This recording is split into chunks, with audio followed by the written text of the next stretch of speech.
Namami Chinmayam Devam Sadgurum Brahma Vidvaram Vasudeva Sutam Devam Kamsachanura Mardanam Devaki Paramanandam Krishnam Vande Jagadgurum Tvameva Mata Cha Pitattvameva Tvameva Bandhusya Sakhattvameva Tvameva Vidya Dravidam Tvameva Tvameva Sarvam Mama Deva Deva Tvameva Sarvam Gurudeva Deva. Hari Om. We are doing the Panchadashi, the 11th chapter of the Vishayanande Brahmanandaha. So the Brahmanande Yoganandaha. So this is all Ananda Prakarana involving the 11th chapter from the chapter 11 to the end 15th chapter. Panchadashi means 15 chapters.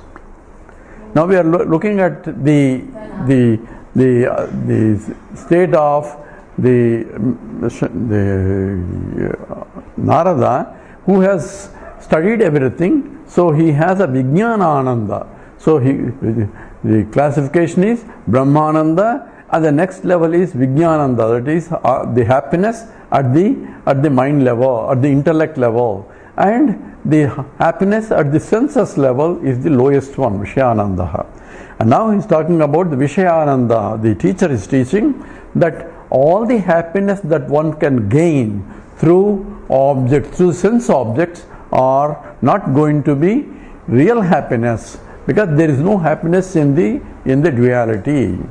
So in fact, not only there is no happiness, there are three fundamental problems associated with the Vishayananda, associated with the happiness that one can gain by any pursuit, whether it's at the level of body senses, or even at the level of mind, or at the level of intellect. All that happiness that we get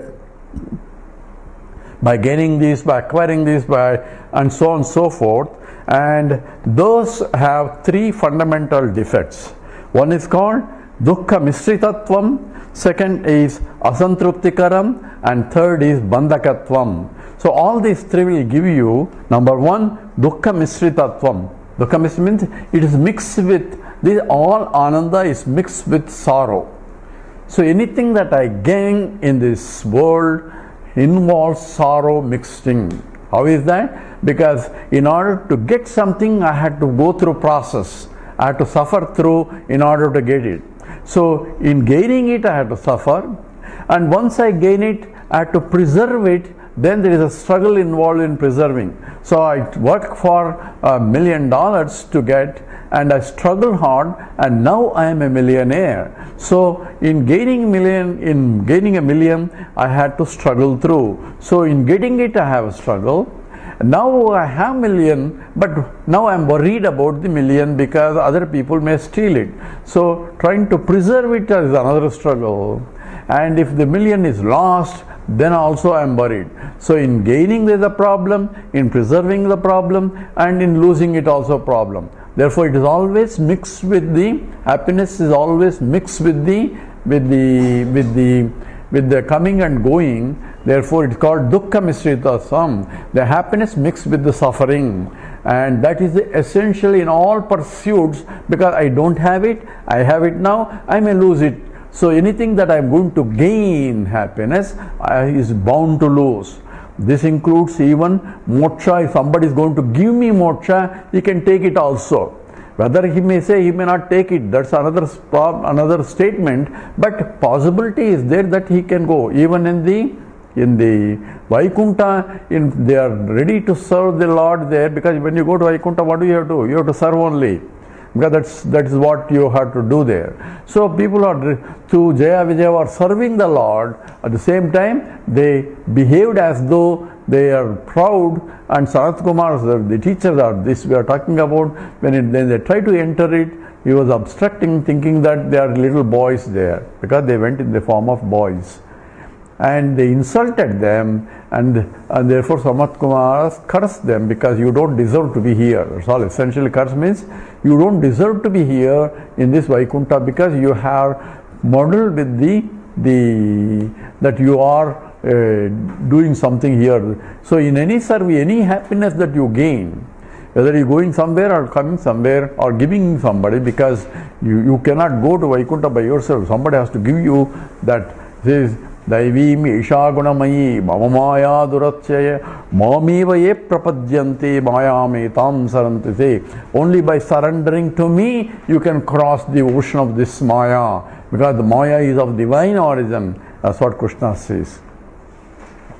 So this is emphasized in the Visishta Advaita, where Sharanagati is important for going to moksha. But here we are referring this going to moksha, giving by somebody else, if it is not intrinsic to me, then whatever that comes, agama payitvam, that means that whatever that comes can go, because it was not there before, it can go also. The possibility is there with everything that comes and goes, because that is not intrinsic to my nature. Therefore it is dukkha misritatvam. And the second is asantruptikaram, means there is never end of it, because it's a finite. When I get something, I feel inadequate still, because I want to become adequate with that, and I found that it's not making me adequate self. Therefore I want something else. So I work for a promotion, and I got a promotion. Now I am happy from now on. Hereafter, according to the stories, from then on they lived happily ever after. The problem may be started from then. So the problem after the promotion is what? Now I have higher responsibility, then I want higher position. That there is a never end of satisfaction in any of this. So it's called asantruptikaram, because it's a finite only. Every finite, there will be a bigger one that is still to be gained. So the asantruptikaram. And the third defect is bandhakatvam. Bandhaka means it binds you. So when I have a pleasure of, say, morning cup of coffee, where first thing I want is happiness is having a first cup of coffee. So there is no problem in getting a cup of coffee and be happy, but if I don't have it, then I suffer. So the consequence, this happened in fact in the States. One day the electricity gone and no water itself. So we didn't have gas at that time in that house. It's only electric. So we were running around for a cup of coffee in the morning. Not only we, there are so many people on the road all searching for coffee. When normally there is a 7-Eleven shops which they sell coffee there. And when we go there, it's a big notice there. No coffee here because there is no water. So we ran all over the world, because people are running after for a just cup of coffee in the morning. So that's called bandhakatvam. So you get bound by the very desire fulfilled, because that leaves you vasanas that wants you to gain more. So you want more. It's like a pouring ghee to put out the fire. It becomes more and more only blazing. The vasanas become more. I depend on coffee for my happiness. First, I was drinking coffee and I was happy. Now I depend on coffee. Without coffee, I am miserable. That's what is called bandhakatvam. So it makes me to depend. Any Vishayananda, it becomes a bondage only. Because it is not only the dukkha misritatvam, asantruptikaram, but bandhakatvam. And here, interestingly, Vidyaranya says there is no happiness at all in the Dvaita. Anywhere you go, there is a Dvaita, means anything other than yourself is Dvaita. If something other than yourself, then there is a two, you, yourself and something else. So he says, there is no sukham in the Dvaita. We'll read that sloka 22. Nanodvaite sukham ma bhut, nanodvaite sukham ma bhut, advaityepyasti no sukham, advaitvyapyasti no sukham, asti ched palabhyeta, tadha cha triputo bhavet, together, nanodvaite sukham ma bhut, advaitepyasti no sukham, asti ched palabhyeta, tadha cha triputo bhavet. So nanu, it says nanu means whenever it says nanu, there is an objection by an objector. It can be student or it can be another Vedanta. In the duality, sukham mabhut. If there is no happiness, duality, if you say that there is no happiness in duality at all, this is a statement because there is no happiness in duality. Okay, everybody is enjoying only duality because everybody say, oh, this is ice cream so beautiful, enjoy, coffee is so good, I'm enjoying, I'm happy. Everybody says only happy and they are going after it. But the statement here is there is no happiness in any objects, dualities, subject, object, experiential duality. There is no happiness anywhere. Nanudvaite sukham ma bhut. So if you say that there is no happiness in the duality, there is an objection here. Nanu means objection. Advaite api, there is no happiness. If you say Dvaita, there is no happiness. If you say, then I will say even in Advaita there is no happiness. Why? Asti chet phalabhyeta tathacha triputo bhavet. Asti chet, if you say there is a happiness in the Advaita,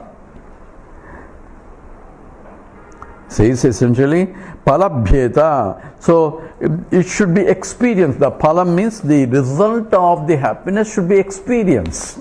If you say, hey, this is happiness, hey, I don't feel any happiness in this, that means I am not experiencing happiness in that. So this dish makes you happy. So I ate dish, it didn't give me happiness, I am not experiencing any happiness. Oh, this music is so beautiful, you will enjoy it. So that's how people take me also. But afterwards, because unless I know the music, I cannot appreciate the music also, particularly this classical music. So mind has to be tuned to that in order to appreciate different ragas and all that. But if you are not tuned, then you cannot enjoy it. So therefore, enjoyment, the happiness is not there. If you say, then happiness is not there even in Advaita, because Advaita has to be enjoyed. If you say, because there is happiness, enjoyment, what's the phalam? The fruit of the enjoyment has to be there, and that can be done only asti ched phalabhyeta.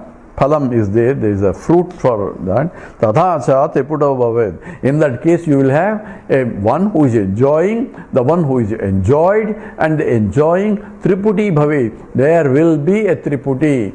If you say Advaita going to give you happiness, then there will be a triputi, then it's no more Advaita.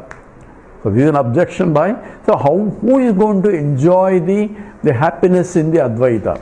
If there is no enjoyer, there is no experiencer, because people want to experience Brahman. So I want to experience Brahman. Brahman cannot be experienced, period. Why? Because in every experience there is a triputi. Experiencer, experienced, and experiencing.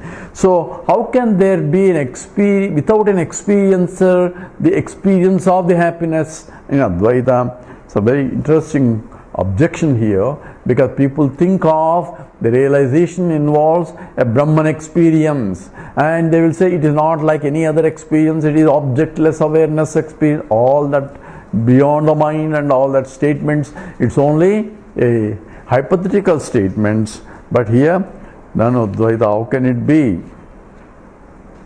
So the objection, and the teacher answers here, now 23. Mastvadvaite sukham kintu sukham advaita menahi sukham advaita mevahi kimanamiti chet nasti kimanamiti chet nasti manakansha swayam prabhe.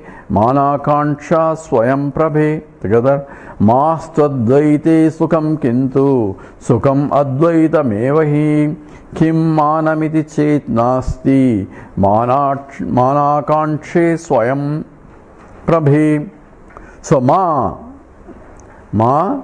asti masti. So advaitam sukham ma astu. So Advaitam Sukham Ma Astu. So there is no happiness in Advaita. If you say that. So in non-duality, because of kintu sukham, but sukham kintu sukham advaitamevahi. In fact, happiness is only in Advaita. If you say there is no happiness in Advaita, I will say happiness is only in Advaita. And kim manamiti chet, you say how is going to be experienced that happiness in the Advaita, because there is no experience and all that. It is beyond the Triputi. How one experiences the Advaita Anubhava, Advaita happiness, Advaita experience. All these questions arise. Says kim manamiti chet nasti manakanksha swayam prabhe na asti mana akanksha. So there is no longing to experience that. He says why? Nasti, there is no longing to experience that one, because it is swayam prabhe, it is self-effulgent. What is the nature of Advaita here is, he is talking about that Advaita Anubhava is self-effulgent. Self-effulgent means it is of the nature of pure consciousness.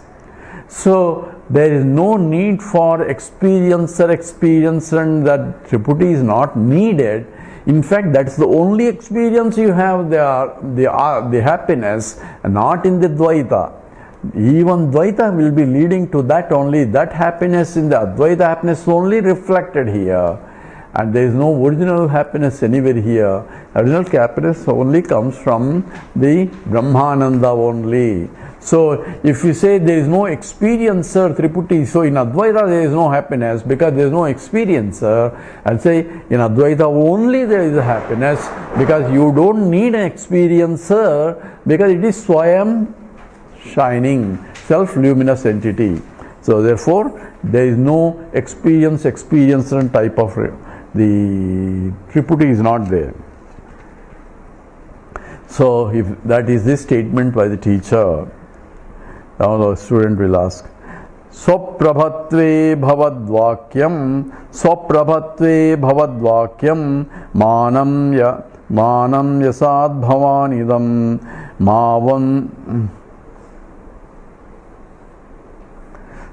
manam yasad bhavanidam advaitam abhyupetyasmin jasim advaitam abhyupetyasmin sukham nasti iti bhashate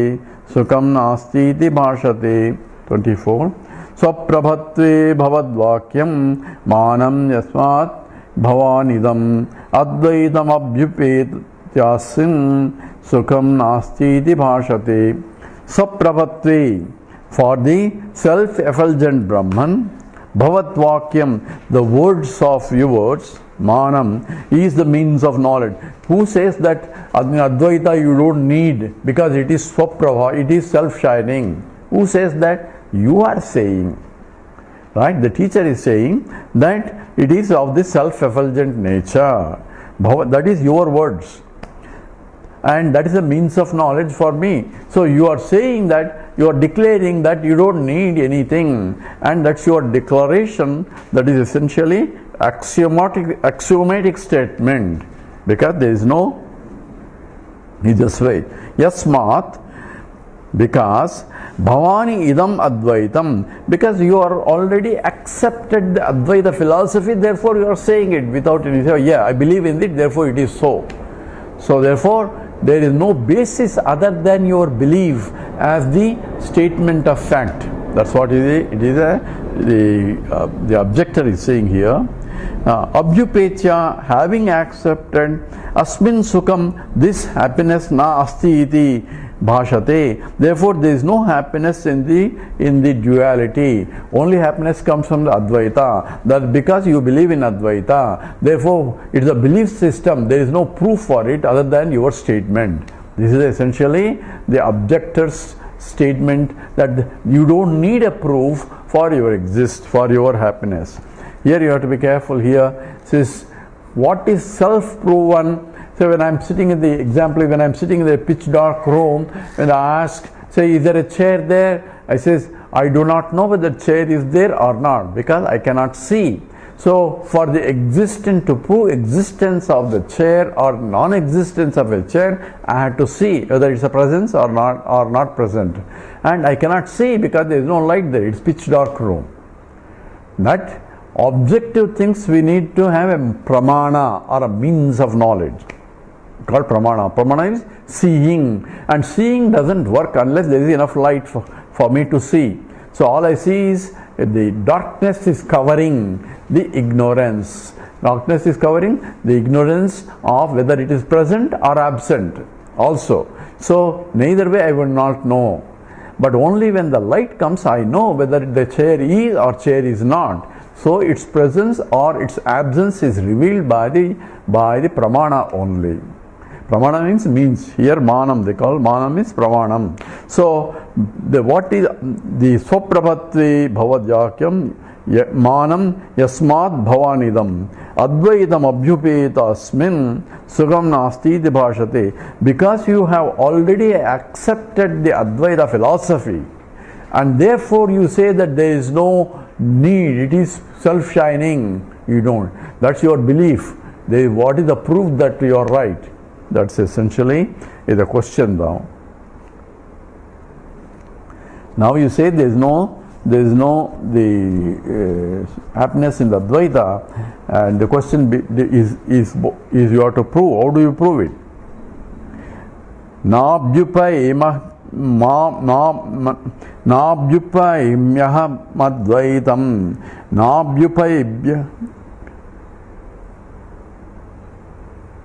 Nabhyupaimyaham advaitam tadvachonyutadushanam tadvachonudhyam dushanam vachmiti chetada bruhi kimusidvaitatah pura nabhyupaimyaham advaitam tadvachonyudha dushanam vachmiti chetada bruhi kimusid dvaitatah puram aham advaitam na abhyupaimi. Aham advaitam na abhyupaimi. I have not accepted the non-dual bliss. You have accepted, therefore you believe that there is you don't need it. But I have not let's say I have not accepted Advaita doctrine. Aham advaitam na abhyupaimi. So I have not accepted the non-dual nature of the reality or non-dual bliss. Tat vachaha anudya dushanam. So your statement is, therefore, from my point, your statement is that there is a happiness in the Advaita and it is self-shining Advaita. You don't need experience type of duality there to experience or to recognize the happiness of the Advaita state, because it's only belief system, and if I don't believe it, therefore your statement has no basis. So watch me, if you say that is your stand, iti ched, in case, so pura kim asiti bruhi. So tell me what was there before duality came. If you say that I don't believe in Advaita, and if you say that my statement is so you don't believe it because I believe only Advaita, therefore you don't need it. Now tell me, if you believe in Advaita, what was there before Dvaita came into picture? What was there before Dvaita was created? What was there when the whole world is created? Because when you say happiness is here, happiness is there, happiness is that, and if you prove that this is what the happiness in indulging in the sense object, so what was there before this creation? What was there before this duality? The Triputi came into picture. So there must be one. What was that? That's a question that was being asked here by the teacher. So now what was there? There has to be either Advaita or Dvaita. What was there before creation of the entire universe? This is what a scientist is also asking a question. What was there? I don't believe in God. Okay, what was there before creation? If you ask a scientist, what he will say? He will say, oh, it's a big bang occurred. That's good. Now, question is number one, where did the Big Bang occur? How did the Big Bang occur? What are the rules governing the Big Bang? Where did the rules of the governing Big Bang came into picture? If you ask him, he will be blank because he has no answers. He says he is the singularity. You cannot say what was there before creation, where did the material come, how did the material assemble. All that questions are all coming in terms of cause-effect relationships. But he cannot answer that Big Bang itself, what he calls a singularity. That means it occurred where? You cannot say where, because where is a concept of space. Space itself comes with the Big Bang only. 1 microsecond or millisecond after Bang only he can talk. How did the Bang laws came? He cannot answer. And this accepted that it came from that. Actually, where did the Big Bang occur? The principle is occurred everywhere. And everywhere means space concept. But space itself was not there. So it occurred wherever the questioner is asking question. Because Big Bang is where the galaxies are moving apart further and further away. So from looking here, from my point as an observer, when I look at the galaxies far away, they are moving far and far away. If I back extrapolate all the way, they meet at the point where the observer is. That means where the conscious entity is. So conscious entity has to be there before the Big Bang occurred. This is what Vedanta says. They materialists think that the consciousness came from the matter somehow. Somehow means I don't know how. That's all it means. Somehow means in some strange assembly of matter, the consciousness arose. And they are trying to investigate what is conscious and all that. Vedanta says you cannot investigate consciousness, because to investigate consciousness, one has to be conscious of. So the one who is investigating is conscious, not the one who is investigating object is not conscious. That is inert. So you cannot investigate yourself because you are a subject and you cannot be objectified. That's exactly the fundamental problem. Unless I include the consciousness also, I cannot. So science cannot answer the question also, and it can only talk about what happened after the Bang, and where did Bang occur, it cannot say. How did Bang occur also, it cannot say. Where are the laws about Bang, it cannot say. Where was the space also, you cannot say. Where the matter also, you cannot say. Yet you say, I believe in this, and yours is a theory and ours is a belief system and ours is a objective science. So this is only ignorance of the objective scientist only. So you cannot even answer what is a thought, in fact. And he is thinking at the same time he doesn't know what thought is. There is a software anyway. Let's not worry about that. So here the statement here essentially, what was there before creation? Advaita. So here the 26th sloka. Kimadvaita mata, kimadvaita muta, dvaitamanyo anyova kotirantimaha, dvaitamanyova kotirantimaha, aprasiddho na dvaitiyo, aprasiddho na dvaitiyo, anutpattehe sishyate grimaha, anutpattehe sishyate grimaha. Together, kimadvaita muta, dvaitamanyova kotirantimaha, aprasiddho na dvaitamo, dvaitamaha, dvaitayoho, anutpattehe sishyate grimaha. Kim advaitam. So what is the non-dual Brahman? Kim advaitam Brahman, or limitless, uta, or advaitam anyava, dvaitam anyava. So if some duality was there before creation, or was it there before the duality came into picture? What was there? Was it Advaita or Dvaita? If it is Dvaita, then talk about another Dvaita into which this is why did that Dvaita become this Dvaita? That becomes a problem. If you say Advaita, then there has to be an Advaita. So is it Advaita or Dvaita? Dvaita Anyava, is it a non-dual was there before the creation, or is it the Dvaita? So Antimaha Kotiki, the alternative, that is, there was Advaita before Advaita. So Antimaha Kotiki, the last alternative, Aprasiddha, is not possible. You cannot say there was a duality from which this duality came. So why should it come from another duality? So what was the duality for? It becomes a Anavastu dosha. So how did this come into picture? What was there before this duality?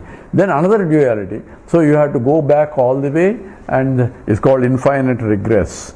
Otherwise you cannot answer this. So therefore Antimaha Kotihi. So alternative, that what was there before creation, there is another Dvaita is not acceptable. Aprasiddha is not acceptable. Dvitiyaha, the second alternative, no, Anutpattehi, cannot be before creation. Agrimaha Sishyate. So it cannot be as the basis for the next creation. And therefore, another Dvaita cannot be forming a basis for the creation. So that's why scripture says, what was there before creation? Existence alone was there before creation. Gold alone was there before creation of different ornaments. This is only a logical statement. In order to say what was there before creation is in the form of something which is unmanifested form and cannot be explained other than the logically only. Before creation, you cannot have another Dvaita, and that's only Advaita only possible, says the teacher. We'll go into more details into this in the next talk. We'll stop here. Om Purnamada Purnamidam Purnat Purnamudachyate Purnasya Purnamadaya Purnameva Vasishyate. Om Shanti Shanti Shanti. Harihi Om Sri Gurubhyo Namaha. Harihi Om Shanti Shanti Shanti. Harihi Om Sri Gurubhyo Namaha. Harihi Om.